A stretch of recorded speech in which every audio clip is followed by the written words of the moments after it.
ഇവാഞ്ചലിയും അനുദിന സുവിശേഷ വിചിന്തനം. ക്രിസ്തുവിൽ എത്രയും സ്നേഹം നിറഞ്ഞവരെ, തിരുസഭ ധ്യാന വിഷയമായി നമുക്ക് നൽകുന്ന സുവിശേഷ ഭാഗം ലൂക്കായുടെ സുവിശേഷം 9-ാം അധ്യായം 7 മുതൽ 9 വരെയുള്ള തിരുവചനങ്ങളാണ്. ആരാണ് ഈ മനുഷ്യൻ? അവൻ എവിടെ നിന്ന് വരുന്നു?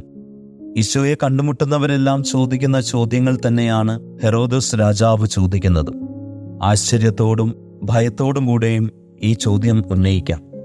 ഇന്നത്തെ സുവിശേഷത്തിൽ നാം കാണുന്നത് താൻ വധിച്ച യോഹന്നാൻ തിരിച്ചു വന്നോ എന്ന ഭയത്തോടെയാണ് ഹെറോദോസ് രാജാവ് ക്രിസ്തുവിനെക്കുറിച്ച് അന്വേഷിക്കുന്നതും അവൻ ആരാണെന്ന് അറിയാൻ ശ്രമിക്കുന്നതും. ക്രൈസ്തവരായ നമ്മൾ ഓരോരുത്തരും നമ്മുടെ അപ്പൻ്റെയും അമ്മയുടെയും ജ്ഞാനപിതാക്കളുടെയും കൈകളിൽ കിടന്നുകൊണ്ട് മാമോദീസ എന്ന കൂദാശ സ്വീകരിച്ച നാൾ മുതൽ ക്രിസ്തുവിനെ അറിയാൻ തുടങ്ങിയവരാണ്. പിന്നീട് മതബോധന ക്ലാസ്സുകളിലൂടെ അവനെക്കുറിച്ച് നമ്മൾ പഠിച്ചു, അവനെക്കുറിച്ച് നമ്മൾ അറിഞ്ഞു.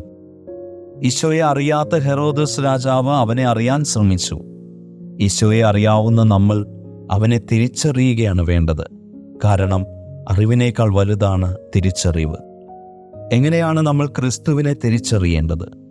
ഒന്നാമതായിട്ട് പരിശുദ്ധ കുർബാനയിലൂടെ ക്രിസ്തുവിനെ തിരിച്ചറിയുവാനായിട്ട് നമുക്ക് സാധിക്കണം. ലൂക്കായുടെ സുവിശേഷം 24-ാം അധ്യായം 13 മുതലുള്ള വാക്യങ്ങളിൽ എമ്മാവൂസിലേക്ക് പോകുന്ന ശിഷ്യന്മാരെ നമ്മൾ കാണുന്നുണ്ട്. കിഴക്ക് നിന്ന് പടിഞ്ഞാറേക്കാണ് അവർ സഞ്ചരിക്കുന്നത്, അതായത് വെളിച്ചത്തിൽ നിന്ന് ഇരുട്ടിലേക്ക്. ഈശോയെക്കുറിച്ച് അറിയാവുന്ന ശിഷ്യന്മാർക്ക് ഈശോ അടുത്തെത്തിയിട്ടും അവരോട് സംസാരിച്ചിട്ടും അവനെ തിരിച്ചറിയുവാൻ പറ്റാതെ പോകുന്നുണ്ട്. പിന്നീട് ഈശോ അവരുടെ കൂടെ ഇരുന്ന് അപ്പം മുറിച്ചപ്പോൾ ഈശോയെ അവർ തിരിച്ചറിയുന്നു. അപ്പോൾ തന്നെ അവർ എഴുന്നേറ്റ് ജെറുസലേമിലേക്ക് തിരിച്ചു നടക്കുന്നുണ്ട്, അതായത് ഇരുട്ടിൽ നിന്ന് വെളിച്ചത്തിലേക്ക് അവർ നടക്കുന്നു. പരിശുദ്ധ കുർബാനയിൽ നമ്മൾ ക്രിസ്തുവിനെ തിരിച്ചറിയണം.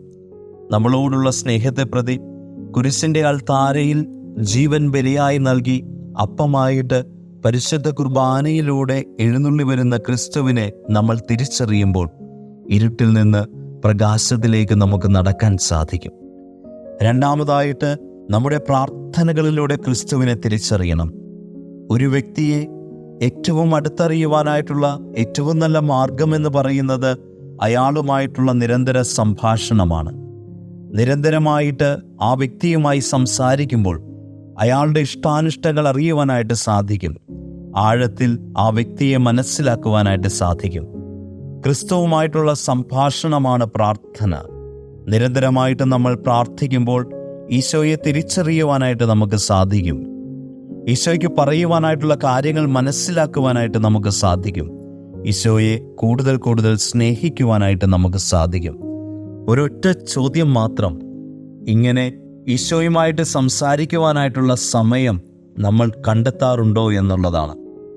24 മണിക്കൂറുള്ള ഒരു ദിവസത്തിൽ ഒരുപാട് സമയങ്ങൾ നമ്മുടെ കുടുംബത്തിലുള്ളവരോട്, ഓഫീസിലുള്ളവരോട്, സുഹൃത്തുക്കളോടൊക്കെ സംസാരിക്കാൻ സമയം കണ്ടെത്തുമ്പോഴും ജീവൻ നൽകി നമ്മെ സ്നേഹിച്ച ഈശോയോട് സംസാരിക്കാൻ നമുക്ക് സമയം കിട്ടാറില്ല.